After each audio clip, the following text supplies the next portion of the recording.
Assalamualaikum warahmatullahi wabarakatuh. Kami dari kelompok 10 ingin mempresentasikan mengenai ijtihad sebagai sumber ajaran Islam. Sebelumnya, perkenalkan nama saya Reska Melia Ramadhani dengan NIM 24110152200030. Perkenalkan, saya Destia Zahra Salsabila dengan NIM 24110152200027. Kenalkan, nama saya Dioni Salwa Fatimatu Zahra dengan NIM 24111015220029. Perkenalkan, saya Ali Azhar Hadiastuti dengan NIM 24110115220031.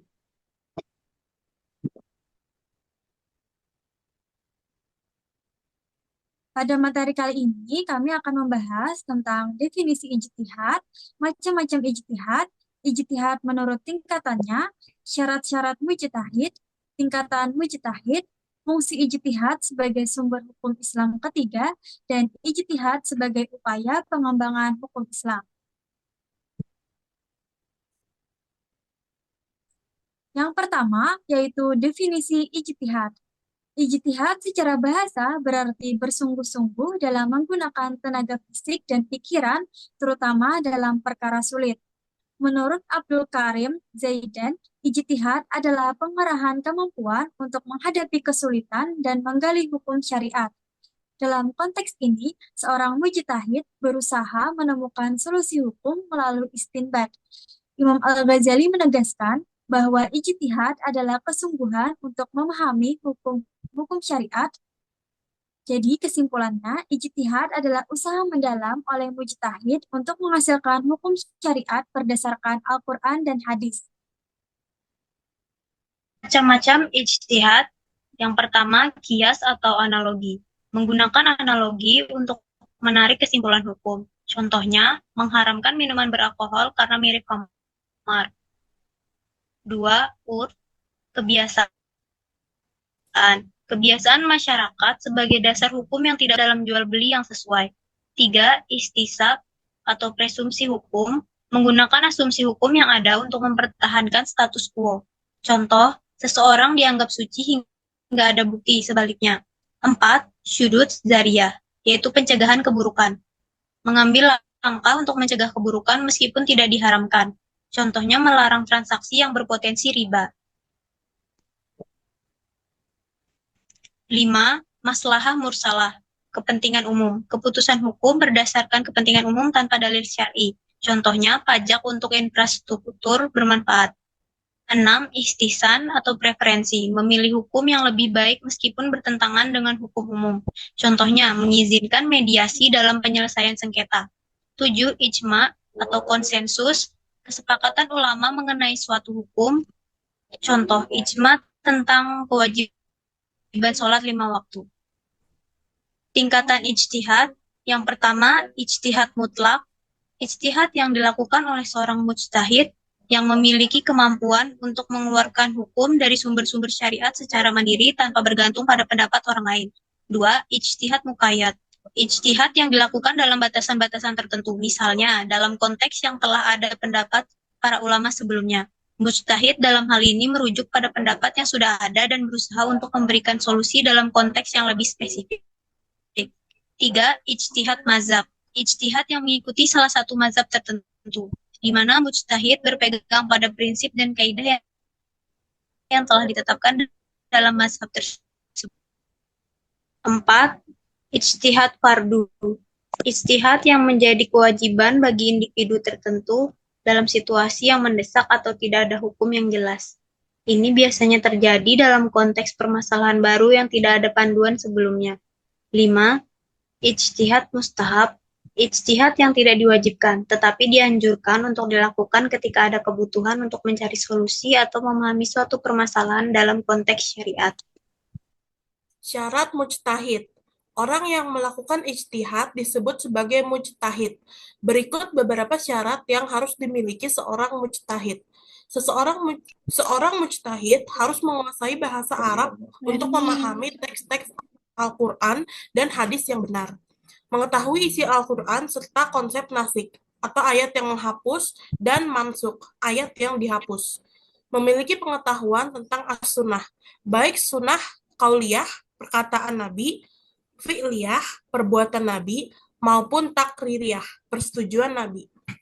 Mengetahui masalah-masalah yang telah disepakati oleh ulama, ijma, dan yang masih diperselisihkan atau ikhtilaf.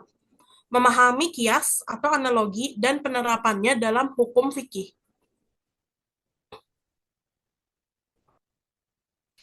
Lalu ada memahami tujuan ditetapkannya hukum untuk membawa kemaslahatan manusia. Memiliki kemampuan analisis yang benar untuk menjaga dari kesalahan dalam berpikir dan membuat kesimpulan.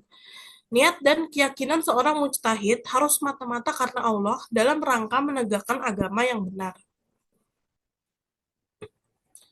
Untuk tingkatan mujtahid, ada 1, mujtahid mustakil.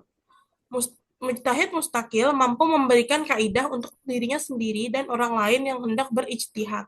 Mereka lebih fokus menekankan pembahasannya pada kajian fikih. Adapun golongan yang termasuk dalam tingkatan ini ialah para ulama mazhab seperti Imam Maliki, Imam Hanafi, Imam Ghazali, dan Imam Hanbali. Yang kedua ada mujtahid mutlak gairu mustaqol. Mereka tidak dikategorikan taklid kepada imamnya, melainkan lebih mengikuti jalan yang ditempuh para imam. Yang ketiga ada mujtahid takhrij. Mereka diberikan kebebasan dalam menentukan landasannya berdasarkan dalil-dalil Al-Quran dan Sunnah. Meski begitu, ketentuan hukum yang ditetapkan tidak boleh keluar dari kaidah-kaidah yang dipakai para imam. Tokoh yang termasuk dalam tingkatan mujtahid takhrij yaitu Hasan bin Ziyad dan Ibnu Qayyim. Yang keempat ada mujtahid tarjih. Mujtahid yang tidak sampai derajatnya pada mujtahid takhrij. Imam Nawawi dalam kitab Majmu menilai bahwa mujtahid tarjih lebih faqih, paham pada aturan Islam dalam hal ilmu.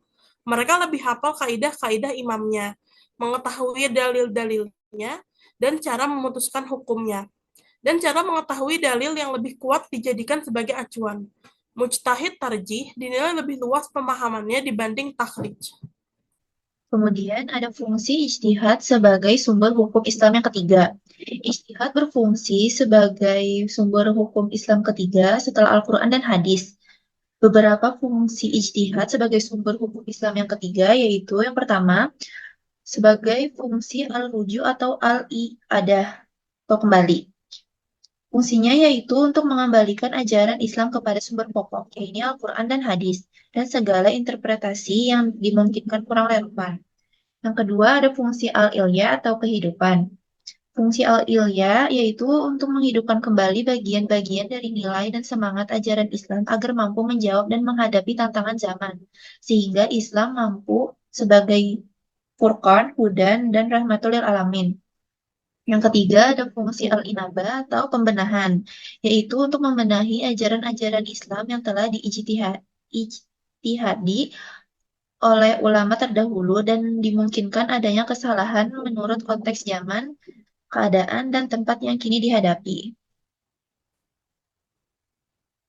Lalu ijtihad sebagai upaya pengembangan hukum Islam. Ijtihad adalah proses penalaran dan pengambilan keputusan hukum dalam Islam yang dilakukan oleh para ulama untuk mengatasi masalah yang tidak secara eksplisit dijelaskan dalam teks Al-Quran dan hadis. Konsep ini sangat penting dalam pengembangan hukum Islam karena beberapa alasan, yaitu yang pertama untuk menjawab kebutuhan kontemporer.